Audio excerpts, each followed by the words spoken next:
March 14th, 1851. Ennis, County Clare, Ireland. Dr. Michael O'Brien pushes open the door to the Ward family cottage, a handkerchief pressed against his face. The smell hits him first, sweet, putrid, unmistakable. Inside, he finds them all. Thomas Ward, the local dairyman, his wife Catherine, their 4 children, aged 3 to 11, all dead within 7 days of each other. But it's what O'Brien discovers in the dairy shed behind the cottage that stops his heart cold. 17 empty milk churns, each marked with chalk tallies. Numbers that correspond to specific households across Ennis, households that, according to parish records, had refused to help Ward's family during their eviction from the poorhouse 3 months prior. On Ward's desk, a leather journal lies open. The final entry, dated March 7th, reads, "They wanted us to starve. Now they'll know what it means to watch their children die." But the truth was far more terrifying than anyone in Ennis could have imagined. Before we uncover the truth about the Ennis Poorhouse tubercular cow and how one man's revenge killed 63 people through contaminated milk, make sure to subscribe to the Silent Abbey and ring that notification bell. We bring you the darkest chapters of history that textbooks refuse to tell. Drop a comment below telling us where you're watching from. We love hearing from our community of mystery seekers around the world. Now, let's descend into one of Ireland's most deliberately evil acts of biological revenge. Ireland, 1850. The Great Famine has already killed over 1 million people. Another million have fled across the Atlantic, desperate to escape starvation. But in County Clare, the dying continues even as the potato blight begins to recede. Ennis, a market town of approximately 7,000 souls, sits at the confluence of social catastrophe and desperate survival. The poorhouses, those grim Victorian institutions designed to contain poverty behind stone walls, are overflowing. Families who once owned land now queue for watery soup and sleep 20 to a room on wooden boards crawling with lice. The Ennis Union Workhouse, built in 1841 to house 800, now contains nearly 2,400 starving Irish. The Board of Guardians, wealthy Protestant landowners mostly, make decisions about life and death with the stroke of a pen. Who receives outdoor relief? Who must enter the workhouse? Who gets cast out when space runs short? Thomas Ward knew these men well. Too well. At 43 years old, Ward was a dairyman of modest success before the famine. He owned no land but leased 3 acres on the edge of Ennis where he kept 4 dairy cows. He sold milk door to door, his prices fair, his product reliably fresh. Neighbors knew him as quiet, hard-working, devoted to his wife Catherine and their 4 children. But in October 1850, everything collapsed. Ward's landlord, Major William Studdert, doubled the annual lease price. Ward couldn't pay. Within a week, bailiffs arrived. They took the cows, the equipment, even the family's winter stores of potatoes and salted pork, with nowhere else to turn. The Ward family entered the Ennis Union Workhouse on October 23, 1850. They would remain there for exactly 41 days. Inside those walls, something broke in Thomas Ward, whether it was watching his youngest daughter, 3-year-old Mary, develop a rattling cough that the workhouse doctor ignored, whether it was the watery stirabout porridge served twice daily, insufficient to quiet a growing boy's hunger, whether it was the humiliation of seeing his wife Catherine forced to pick oakum until her fingers bled, separating old rope fibers for 12 hours a day, or perhaps it was the cow. In late November, the workhouse purchased a dairy cow from a local farmer. The animal was gaunt, its breathing labored, but it still produced milk. Ward, with his dairyman's experience, was assigned to tend it. He noticed immediately that something was wrong. The cow's persistent cough, the blood-flecked mucus around its nostrils, the way it struggled for breath after the slightest exertion, bovine tuberculosis. Ward had seen it before. Any dairyman worth his salt knew that milk from a tubercular cow could spread the disease to humans, especially children. Ward reported this to the workhouse master, Richard Blood, a man whose surname seemed cruelly appropriate. Blood's response was documented in the workhouse ledger recorded by a clerk. The cow produces, it will continue to serve until it does not. For 3 weeks, Ward watched tubercular milk get distributed to workhouse inmates, including his own children. He watched Mary's cough worsen. He watched other children develop the same rattling breath, the same fever, the same wasting away. On December 3, 1850, the Board of Guardians made a decision. The workhouse was overcrowded. Families with able-bodied fathers would be expelled to make room for the truly destitute. The wards were given 24 hours' notice. Thomas Ward approached each board member privately, begging for leniency. His children were sick. Winter had arrived. They had nowhere to go. He received the same answer from each man. Rules were rules. Space was limited. They must leave. 12 of these men were also his former milk customers. The wards were cast out on December 4th, into a winter that would prove unusually brutal. They found shelter in an abandoned cottage on the outskirts of Ennis, a structure with more holes than walls. No fire, no food. 3 sick children growing sicker by the day. Ward tried to find work, doors closed in his face. The stigma of the workhouse marked him. In a town drowning in desperate labor, who would hire a man fresh from that shameful institution? But on December 19th, Thomas Ward's fortunes appeared to change. Major Stuttart's dairyman had died. Consumption, the same disease spreading through the poorhouse. Stuttart needed someone immediately. Someone who knew dairy cows and could be trusted to work unsupervised. Someone desperate enough to accept half the normal wages. Ward took the position. He moved his family into the small cottage adjacent to Stuttart's dairy barn. 2 rooms, but weatherproof. A small stove. Enough. What Major Stuttart didn't know was what Ward had stolen from the Ennis Union workhouse on his final day there. The tubercular cow. The first child died on January 7, 1851. Margaret O'Connell, age 6, daughter of Daniel O'Connell. No relation to the famous liberator. She had been healthy in December. By New Year's Day, she developed a cough. By January 3rd, she couldn't keep food down. By January 5th, she was coughing up blood. Dr. O'Brien, one of only 3 physicians serving Ennis's poor, examined her on January 6th. He noted in his journal, advanced pulmonary consumption, extraordinary rapid progression. Child was reportedly healthy 6 weeks prior. No family history of tubercular disease. Margaret died the next morning, drowning in her own blood as tubercular lesions destroyed her lungs. Her father, Daniel O'Connell, was a shopkeeper of moderate means. He had served on the Board of Guardians. He had voted to expel the Ward family from the workhouse. On January 11th, 2 more children fell ill. Brothers, ages 8 and 5, from the Murphy household. Same symptoms. Fever, night sweats, that terrible cough that brought up pink-tinged sputum. Their father, Patrick Murphy, owned a grain warehouse. He too had served on the Board of Guardians. By January 20th, 11 children across Ennis were desperately sick with what appeared to be galloping consumption, an acute form of tuberculosis that killed in weeks rather than months or years. Every affected family shared one thing in common: they purchased milk from Thomas Ward's daily rounds.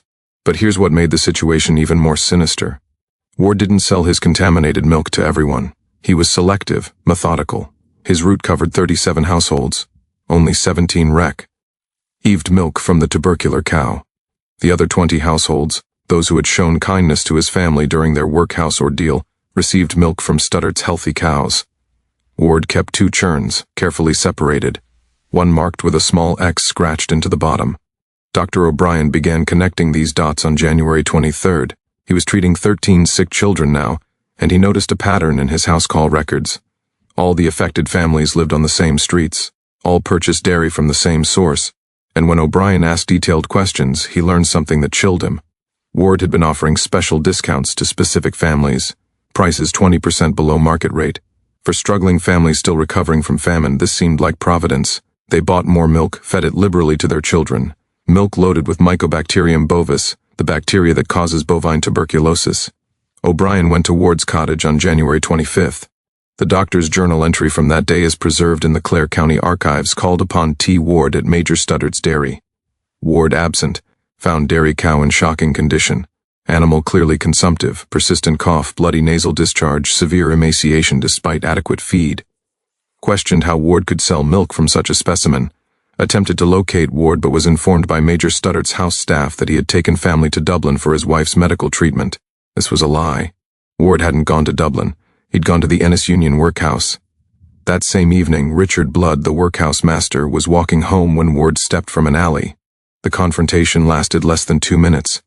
Ward showed Blood a glass bottle filled with milk, explaining calmly where it came from, what it contained, and which workhouse officials had been receiving it in their households. "Your grandson drinks my milk," Ward said. "The child is 6 years old, if I recall. Healthy boy." Blood's grandson Patrick had indeed been sick for a week. His daughter had purchased milk from Ward's discount route. "What do you want?" Blood asked. "Nothing," Ward replied. "It's already done. I just wanted you to know who did it, and why." Blood reported this conversation to the constabulary the next morning, but Ward had already vanished. For 2 weeks, Ennis descended into panic. Parents stopped buying milk entirely. Mothers boiled every drop of water, every bit of food, terrified of invisible contamination. The sick children continued to deteriorate. 3 more died by February 10th. The constabulary searched for Ward but found nothing. His cottage at Studdart's Dairy stood empty, door hanging open, hearth cold. The tubercular cow was gone. Then, on February 23rd, Catherine Ward appeared at Dr. O'Brien's surgery. She looked like death itself, gaunt, feverish, her skin the color of old parchment. She collapsed in O'Brien's waiting room before she could speak. He carried her to an examination table. Advanced tuberculosis. The disease was destroying her lungs, her lymph nodes, spreading through her body like wildfire. When she could finally speak, she told O'Brien everything. Thomas had indeed stolen the cow from the workhouse, led it away in darkness while guards slept off whiskey he'd stolen from the workhouse stores. He'd kept it hidden in an abandoned barn for 2 weeks, feeding it, milking it, collecting every drop of contaminated liquid. When he took the position with Major Studdart, he brought the sick cow with him, claiming it was part of his payment from a previous position. Studdart never questioned it, never looked closely enough to see the animal's condition. Ward had been deliberate, methodical, patient. He studied his old customer routes. He identified which families had board members, which had spoken against the Wards during their workhouse stay, which had refused help when Ward came begging for work. He offered them discounts they couldn't refuse. He smiled as he handed over milk churns filled with death. He kept careful records in his journal, tracking which families bought how much, estimating dosage and exposure. He called it justice, Catherine whispered to O'Brien. He said they'd sentenced our children to die, so he was simply returning the favor. But Catherine's story grew darker still. Ward had also been giving the contaminated milk to his own family, deliberately, because by late December, all 3 of the Ward children who had been in the workhouse were already infected. They'd contracted tuberculosis from the workhouse cow, just as Ward had predicted they would. Mary, little Mary, who was only 3, was dying. 8-year-old Thomas Jr. was coughing blood. 11-year-old Sarah had fevers that left her delirious. Rather than watch them die slowly, Ward decided they would all die together. A family united in death as they had been in life. He gave them milk from the tubercular cow, increasing their bacterial load, accelerating the disease. Catherine had been drinking it too, thinking it would help maintain her strength. She didn't know the truth until it was too late. "Where is he?" O'Brien asked. "Where is Thomas?" Catherine's eyes filled with tears. "Home. He said he wanted to die at home with his children. He wouldn't tell me where." She died 3 hours later, hemorrhaging from her lungs so severely that O'Brien couldn't staunch the bleeding. If this story is giving you chills, hit that like button. This is one of the most calculated acts of revenge in Irish history, and we're just getting to the darkest part. Share this with someone who loves dark mysteries. Let's discover what happens next. March 14, 1851. The discovery. Constable James Brennan received a report of a foul smell emanating from a cottage on the western edge of Ennis. The property had been abandoned for years, considered structurally unsound, avoided by vagrants and squatters alike. But someone had been living there. Brennan approached with 2 other constables, handkerchiefs pressed to their faces. The smell was overwhelming. Decay, human waste, something sickeningly sweet. They found the door barred from inside. They forced it open. The scene inside would haunt everyone who witnessed it for the rest of their lives. Thomas Ward sat at a table in the center of the single room. His body slumped forward, his head resting on his folded arms. He'd been dead for at least 5 days, possibly longer. His body was emaciated, consumed by disease, his skin stretched tight over prominent bones. But it was what surrounded that made the constables recoil. 4 small bodies lay in a bed against the far wall, arranged carefully, almost lovingly. The Ward children, Mary, Thomas Jr., Sarah, and 4-year-old Peter, who Catherine had not mentioned. All dead, all showing signs of advanced tuberculosis. The tubercular cow, or what remained of it, lay in the corner, its carcass partially decomposed, swarming with flies, and everywhere were the journals. Ward had been documenting everything. 17 leather-bound books covered every surface, the table, the floor, the window ledges. Some contained meticulous records of milk deliveries. Others held detailed observations of disease progression in his victims. Still others were filled with names, addresses, and bitter commentary about each family's perceived crimes against the Wards. Dr. O'Brien was called to examine the scene. His official report, filed with the Clare County coroner, provides the most detailed account. The Ward family appears to have died in stages. The youngest child, Mary, succumbed approximately 2 weeks prior to discovery. The father, Thomas Ward, was the last to expire, perhaps 5 days before we entered the cottage. Ward's journal indicates he was conscious and writing until the very end. The cow, source of the contaminated milk, died approximately 1 week before Ward. He documented its final hours in disturbing detail, describing it almost as a beloved family member. Most unsettling were Ward's final journal entries. He expressed no remorse, only satisfaction that his mission had been completed. He listed each sick child by name, noting with apparent pleasure when he heard of their deaths. He calculated that if disease progression followed expected patterns, 60 to 70 individuals, mostly children, would contract tuberculosis from his contaminated milk.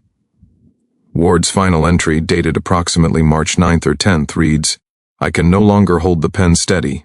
The blood comes with every cough now. Peter died this morning. I am alone with their small bodies and find I am not afraid. We will be together soon. Let those who condemned us to death know that we are avenged. Let them bury their children and understand what they have done. I die satisfied." But the journals revealed something even more chilling. Ward had not acted on impulse. He had not been driven mad by grief and rage, lashing out in the moment. This had been planned from the beginning. His earliest journal entries dated to late November 1850, while still in the workhouse. He had already begun formulating his plan, already identified the sick cow as his weapon, already made a list of targets. He wrote, "They think us animals, fit only for the workhouse or the grave.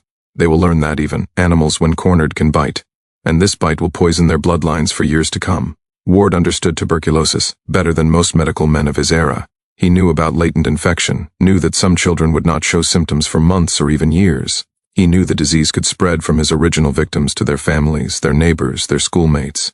He wasn't just killing the children of board members, he was seeding an epidemic. The constables found 17 empty milk churns in the cottage, each marked with chalk tallies. They matched the 17 households where children had fallen ill. They also found something else, a wooden box under Ward's bed containing 47, a fortune for a man who claimed to have nothing. Ward had been collecting full payment for his milk, pocketing the money while offering apparent discounts. The families thought they were getting bargains. They were actually paying premium prices. Ward had been paid to murder their children. In the cottage's root cellar, investigators found evidence that Ward had been systematically infecting the cow even further, feeding it contaminated material to ensure maximum bacterial load in the milk. He'd been cultivating death with the same care most dairymen use to cultivate cream. The tubercular cow itself, examined post-mortem by a veterinary surgeon from Limerick, showed advanced lesions throughout its lungs, lymph nodes, and udders. The bacterium count in tissue samples was described as extraordinarily high, indicating severe systemic infection. Dr. O'Brien calculated that each glass of Ward's milk contained enough Mycobacterium bovis to infect a healthy child with near certainty, and Ward had been selling this poison for nearly 3 months. The death toll was still rising. The investigation into Thomas Ward's biological massacre revealed the systematic nature of his crime, but it also exposed uncomfortable truths about Ennis society that many wished to keep buried. The coroner's inquest began on March 20th, 1851. Presiding coroner Dr. William Spate. The proceedings lasted 6 days and heard testimony from 43 witnesses. The findings would shock even those who thought they understood the full horror of what Ward had done. Dr. O'Brien testified first, presenting medical evidence from his treatment of the sick children. By this point, 23 children had died. Another 41 individuals, both children and adults, were showing symptoms of tuberculosis.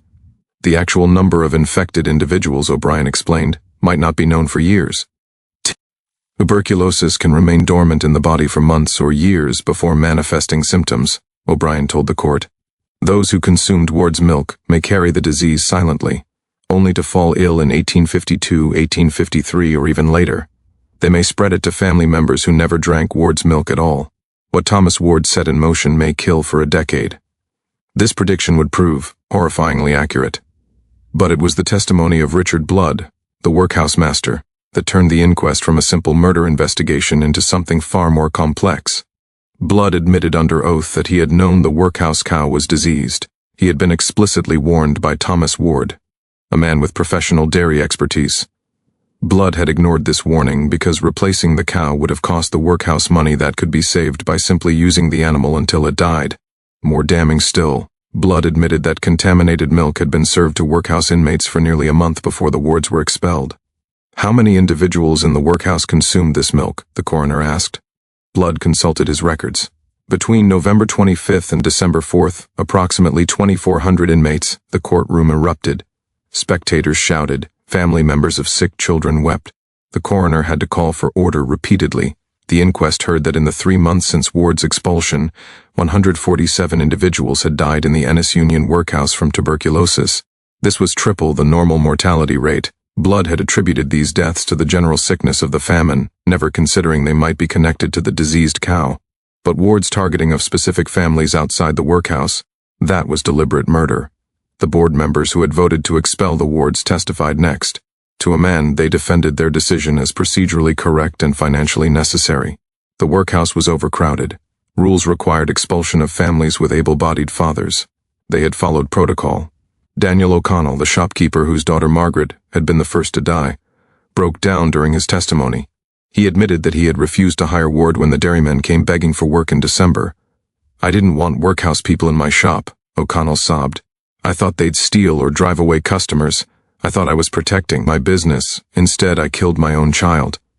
Patrick Murphy, the grain warehouse owner, testified that he'd refused Ward employment for the same reason. 5 other board members admitted similar refusals. The coroner's questioning grew pointed. Did the board members understand that expelling the Ward family in December, with sick children and no employment prospects, was effectively a death sentence? Silence. Did any of you offer employment, charity, or assistance to the Ward family after their expulsion? More silence. Major Studdard testified that he had hired Ward out of Christian charity, paying reduced wages but providing housing. He insisted he'd had no knowledge of the diseased cow, though his own dairy workers testified that Studdard never actually visited the dairy barn. He considered it beneath his station. The inquest's final verdict, delivered on March 26th, was carefully worded. Thomas Ward did willfully and with malicious intent distribute milk from a tubercular cow to specific families in Ennis, causing the deaths of 23 children and sickness in numerous other persons. This act constitutes murder by poisoning. However, the inquest notes that conditions in the Ennis Union workhouse, specifically the knowing distribution of milk from diseased cattle to inmates, created the circumstances that allowed Ward's crime. The Board of Guardians' expulsion of the Ward family, while procedurally lawful, demonstrated a callous disregard for human life that contributed to the tragedy that followed. Thomas Ward is deceased and beyond earthly justice. The inquest recommends criminal proceedings against other parties, but strongly censures the Board of Guardians and workhouse administration for failures that cost innocent lives. The political fallout was immediate. Richard Blood was dismissed as workhouse master on March 27th. He would die in 1852, possibly from tuberculosis contracted during his own workhouse tenure, though this was never confirmed. 4 members of the Board of Guardians resigned within a week of the verdict. Another 3 were voted out in the next election. Major Studdard faced no official consequences, but his social standing in Ennis never recovered. He sold his property and moved to England in 1853. But the deaths continued. By December 1851, the death toll had reached 63, Ward's predicted number. But Dr. O'Brien's fears about latent infection proved well-founded. Throughout the 1850s, occasional clusters of tuberculosis appeared in Ennis, often in families connected to Ward's original milk route, or to the workhouse. A formal epidemiological study conducted in 1858 by Dr. William Stokes of Dublin concluded that Ward's contaminated milk had directly caused at least 127 deaths over 7 years, with another 200 cases of tuberculosis that couldn't be definitively linked, but showed suspicious patterns. The tubercular cow became the subject of scientific study. Dr. Stokes published a paper in the Dublin Quarterly Journal of Medical Science in 1852, titled Bovine Tuberculosis as an Instrument of Murder, the Ennis Case. It was one of the first medical publications to definitively establish that tuberculosis could spread from cattle to humans through milk. Ward's journals were preserved as evidence and later became medical teaching tools. They provided unprecedented documentation of tuberculosis progression, bacterial load effects, and infection vectors. Dark knowledge purchased with innocent blood. The 17 families who lost children struggled with guilt and grief for years. Some left Ennis entirely, unable to bear the memories. Others became advocates for workhouse reform, channeling their loss into political action. Catherine Ward was buried in unconsecrated ground, as was her husband. The children, however, were given Christian burial after Father Michael Coman argued that they were victims, not perpetrators. Their small graves sit in Drumcliff Cemetery, marked with a single stone, "The Ward Children Gone to God, 1851. No one wanted to erect a monument to Thomas Ward's bitterness and rage, but in a perverse way, Ward had erected his own monument. In every reformed workhouse policy, in every improved dairy inspection, in every life saved by the medical knowledge his crime had generated. A monument built from the bones of children. The legal system struggled with how to classify Ward's crime. Was it murder? Unquestionably. But could a dead man be convicted? Was it mass murder or serial killing given the extended time frame? What about the workhouse officials whose negligence had created the conditions for Ward's revenge? Ultimately, no one was ever prosecuted. Ward had escaped justice through death. The workhouse officials hid behind procedural compliance. The board members claimed they'd followed the law. Everyone was guilty. No one was punished, except the children who died, and the families who mourned them. The Ennis Poorhouse tubercular cow case sent shockwaves through Victorian Ireland and Britain, forcing society to confront uncomfortable truths about poverty, public health, and the human capacity for calculated revenge. Within 6 months of the inquest, the British Parliament passed the first amendments to the Irish Poor Law, specifically addressing food safety in workhouses. The Ward provisions, as they became known, required veterinary inspection of all cattle used for workhouse milk production and mandated immediate destruction of diseased animals. These provisions saved countless lives, though they came far too late for Ward's victims. The case also accelerated scientific understanding of zoonotic disease transmission, infections that jump from animals to humans. Dr. William Stokes's research on the Ennis case directly influenced Robert Koch's later work isolating Mycobacterium tuberculosis in 1882. Koch himself cited the Ward journals as evidence that bovine and human tuberculosis were related conditions. This scientific knowledge eventually led to pasteurization becoming standard practice in the late 19th century, milk testing protocols, and the near elimination of bovine tuberculosis in developed countries by the mid-20th century. Millions of lives saved, all traceable in part to the dark lessons of Ennis. But the case's implications extended far beyond public health. Thomas Ward became a controversial figure in Irish nationalist circles. Some saw him as a monster, a murderer of innocent children who deserved no sympathy. Others viewed him as a victim of British workhouse cruelty who had been driven to madness by systematic oppression. Nationalist newspapers in the 1850s published articles debating Ward's moral culpability.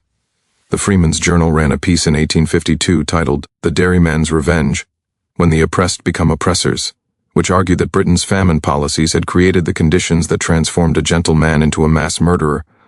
Thomas Ward did not create the disease that killed those children, the article stated.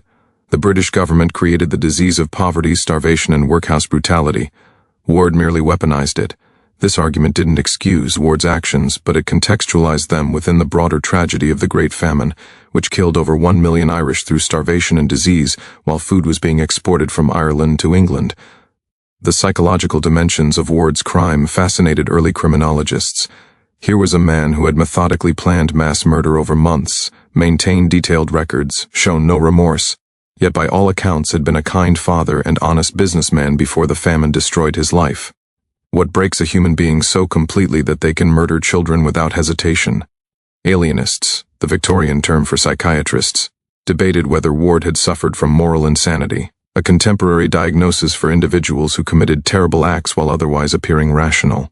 Others argued he had been perfectly sane, simply choosing evil as a calculated response to perceived injustice. Modern psychologists might diagnose Ward with post-traumatic stress disorder, complicated grief, or antisocial personality disorder triggered by extreme circumstances. But these labels, however accurate, feel insufficient to explain the enormity of what he did. The case exposed the cruelty embedded in Victorian social welfare systems. Workhouses were designed not to alleviate poverty but to punish it, to make destitution so unbearable that people would accept any wage, any working condition, rather than enter those grim institutions. Ward's crime held up a mirror to this cruelty. The board members who expelled his family weren't monsters. They were ordinary men following ordinary rules in an extraordinarily cruel system. They had convinced themselves that procedural correctness absolved them of moral responsibility. Ward shattered that comfortable fiction. He forced them to understand that rules and procedures don't eliminate human consequences. Their vote to expel the wards hadn't been an abstract administrative decision. It had been a death sentence, and Ward made certain they paid for it. This doesn't justify what Ward did. It doesn't excuse the murder of innocent children. But it explains why some Irish, even while condemning his actions, understood his rage. The Ennis case influenced literature and culture for decades. Gothic horror writers seized on it as proof that humans were capable of more calculated evil than any supernatural monster. Sheridan Le Fanu's 1872 novel, C.I. Ramilla features a character who deliberately spreads disease as revenge, a clear echo of Ward's crime. Irish balladeers created songs about the case, most condemning Ward but some expressing sympathy for his initial suffering. The Dairymen of Ennis appeared in multiple versions throughout the 1850s, some ending with Ward in hell, others suggesting he'd been driven mad by British injustice. The medical community continued studying Ward's journals for years. The detailed documentation of disease progression, infection rates, and bacterial transmission provided data that would have been impossible to gather through ethical research. Ward had essentially conducted a horrific human experiment, and scientists extracted knowledge from that horror. This created ethical debates that persist to this day. Can we use knowledge gained through evil acts? If we build life-saving medical protocols on data from Ward's murders, are we honoring his victims or compounding the crime? There's no easy answer. The survivors, those who drank Ward's milk but didn't die, lived with physical and psychological scars. Many developed chronic tuberculosis, suffering recurring infections for years. Others carried the trauma of knowing they'd been targeted for murder, that someone had smiled while handing them poison disguised as nourishment. And what of the families Ward spared, the 20 households on his milk route who received clean milk because they'd shown him kindness? They lived with survivor's guilt, forever wondering if their neighbor's child died in place of their own. The Ennis community struggled with collective trauma for a generation. Trust was shattered. For years afterward, families were reluctant to buy milk from any source, even after inspection protocols were implemented. Some mothers refused to send children to school with youngsters from the affected families, fearing lingering contagion. The stigma of the workhouse deepened. If being cast from the poorhouse could drive a man to mass murder, what other demons might lurk in those who'd suffered similar fates? Former inmates faced increased discrimination, fewer employment prospects, social ostracism.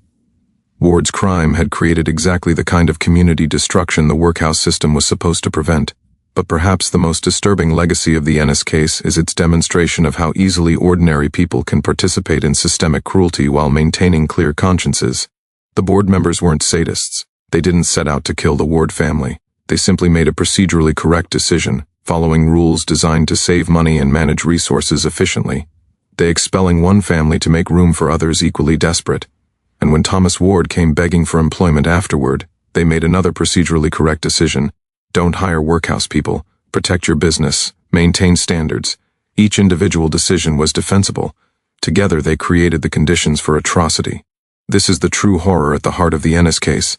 Not that Thomas Ward was capable of such calculated evil. History provides ample evidence of human capacity for violence. The horror is that the system which created Ward's murderous rage was entirely legal, entirely normal, entirely accepted by Victorian society. The workhouse officials who knowingly served contaminated milk to save money faced no criminal charges. The board members who expelled families to death in winter faced no consequences beyond social censure. The landlords who raised rents during a famine, triggering evictions that filled workhouses to bursting, faced no accountability at all. Thomas Ward was a murderer, but he was also a product of a society that had already decided certain lives, poor Irish lives, workhouse lives, famine victim lives, were expendable. Ward simply took that logic to its terrible conclusion. What do you think drove Thomas Ward to such calculated evil? Was he a monster create? By impossible circumstances, or had that capacity for revenge always lurked inside him, waiting for the right trigger? Could you imagine any situation desperate enough to justify targeting innocent children? Or is murder always murder, regardless of what you've suffered? Leave your theories in the comments below. This is one of history's darkest questions, and there are no easy answers. If you want to explore more lost chapters of history, the stories textbooks won't tell and that mainstream documentaries won't touch, subscribe to The Silent Abbey. Ring that notification bell so you never miss a descent into the darkest corners of the human experience. And remember, The most terrifying monsters aren't the ones we create in fiction. They're the ones we create through systems of cruelty, poverty, and institutional indifference. The real ghosts haunting Ennis aren't Thomas Ward and his family. They're the 63 children who died because adults, on both sides of this tragedy, failed to see their humanity until it was far too late. See you in the next video, where we'll uncover another true story that history tried to bury. Until then, stay curious and stay haunted.